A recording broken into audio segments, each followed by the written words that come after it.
When I was a young man growing up in New York City, I refused to pledge allegiance to the flag.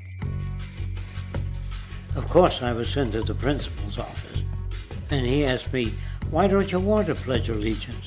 Everybody does." I said, "Everybody once believed the earth was flat, but that doesn't make it so." I explained that America owed everything it has to other cultures and other nations, and that I would rather pledge allegiance to the earth and everyone on it. Needless to say, it wasn't long before I left school entirely, and I set up a lab in my bedroom. There I began to learn about science and nature. I realized then that the universe is governed by laws, and that the human being, along with society itself, was not exempt from these laws. Then came the crash of 1929, which began what we now call the Great Depression. I found it difficult to understand why millions were out of work, homeless, starving, while all the factories were sitting there. The resources were unchanged.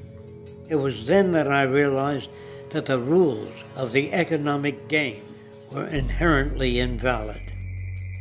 Shortly after came World War II, where various nations took turns systematically destroying each other. I later calculated that all the destruction and wasted resources spent on that war could have easily provided for every human need on the planet. Since that time, I have watched humanity set the stage for its own extinction. I have watched as the precious finite resources are perpetually wasted and destroyed in the name of profit and free markets. I have watched the social values of society be reduced into a base artificiality of materialism and mindless consumption.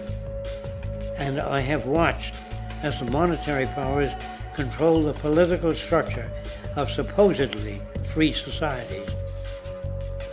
I'm 94 years old now, and I'm afraid my disposition is the same as it was 75 years ago. This shit's got to go.